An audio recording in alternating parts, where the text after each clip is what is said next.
You've probably heard the story about the salesman who was so good he could even sell a refrigerator to an Eskimo. It's not true, of course. Eskimos don't need refrigerators. They have nature's own way of keeping their food cold. But in warmer climates, refrigeration is part of our daily lives. We use it to keep ourselves comfortable, to keep our food fresh, and our beverages cold. You might say that a refrigerator works by taking heat from the inside of the box and getting rid of it on the outside. Refrigeration is the transfer of heat from a place where it is not wanted to a place where it is unobjectionable. To do this, a refrigerator uses a unit inside the box that takes up heat and a unit outside the box that gets rid of it. These units are called the evaporator and the condenser.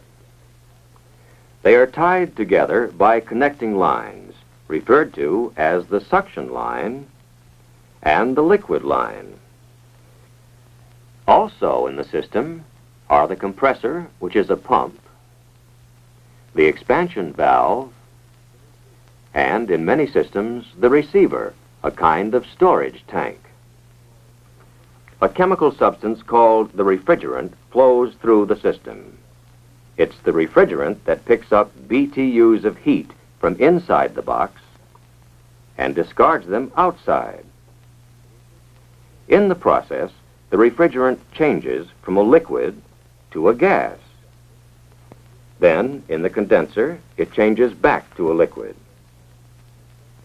At the same time, the pressure increases in the compressor and decreases in the expansion valve. Before you can understand how the system works, you must learn why and how these changes take place. That means learning some basic principles concerning heat. To begin with, take a swimming pool, and Kathy, who was swimming in the cold water. After she has dried off, she finds the air warm. But Helen has just come from the steam room, and she thinks the air is cold. The words hot and cold are relative. They are used to compare one thing to another. As the girls gossip together, Kathy gets warmer. Heat from the air passes to her body and warms her. But Helen gets cooler. Heat passes from her body to the air. Heat always passes from a warmer substance to a cooler one. If you put an ice cube into water, the water is cold, but the ice is even colder.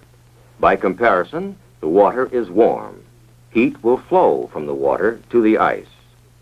This changes the ice, which is a solid, to water, which is a liquid. If you heat the water, it turns into a vapor. This vapor is a gas. These three, solid, liquid, and gas, are called the three states of matter. All matter around us exists in one of these three states. Now, let's see what happens to temperature if you apply heat to the ice. The thermometer reads 32 degrees Fahrenheit. As the ice changes to water, the temperature stays constant at 32 degrees. The heat is causing the change of state from solid to liquid. Then, as you continue to heat the water, the temperature increases until it reaches 212 degrees. The water starts to boil. The temperature remains at 212 degrees. Heat from the flame is now being used not for a change of temperature, but for the change of state. Remember, heat is taken in for the change from solid to liquid. heat is taken in for the change from liquid to gas. Now, a change of state is always accompanied by a gain or loss of heat. This is a very important point. Any substance takes in heat when it boils or changes from a liquid to a gas. And any substance gives off heat when it condenses or changes from a gas to a liquid. Here's a container filled with gas. We add a thermometer to measure the temperature of the gas and a pressure gauge to measure its pressure. What happens if you push in on the piston? Answer: the pressure increases and the temperature increases. Now let the piston out. The pressure goes down and the temperature goes down. The rule is, when a gas is compressed, the pressure goes up and the temperature goes up. When a gas is allowed to expand, the pressure goes down and the temperature goes down. It's true for any gas. Now let's see how a refrigerator works. We'll begin at the receiver, where the excess refrigerant is stored. It is in the liquid state and under high pressure. The high pressure forces the refrigerant through the liquid line to the expansion valve. This valve causes a pressure drop. The high-pressure liquid becomes a low-pressure liquid. This is like letting air slowly out of a balloon. The air in the balloon is still under high pressure, but the air that gets through expands and its pressure drops. In the same way, refrigerant that passes through the expansion valve expands, and its pressure drops. The low-pressure refrigerant flows into the evaporator. Now, if any of the food in the box is warmer than the refrigerant, heat will flow from the food to the evaporator. So, in the evaporator, the refrigerant takes in heat and begins to boil. Remember, any substance takes in heat when it changes from a liquid to a gas. The gas is sucked through the connecting line into the compressor. As the piston moves down, the suction valve opens. The gas is sucked into the compressor. As the piston starts up again, the suction valve is forced shut, and the discharge valve is pushed open. On this stroke, the gas is compressed. Remember what happens when gas is compressed? Pressure goes up, temperature goes up. The gas, now at high pressure and high temperature, flows into the condenser. The gas is hot, hotter than the surrounding air, so it gives up heat to the air. As the refrigerant loses heat, it starts changing back into a liquid. To complete the cycle, the liquid refrigerant returns to the receiver. Now let's review the whole thing. Refrigerant under high pressure flows from the receiver to the expansion valve. The valve causes a pressure drop. The evaporator takes in heat from the box. If anything in the box is hotter than the refrigerant, it gives up its heat to the refrigerant.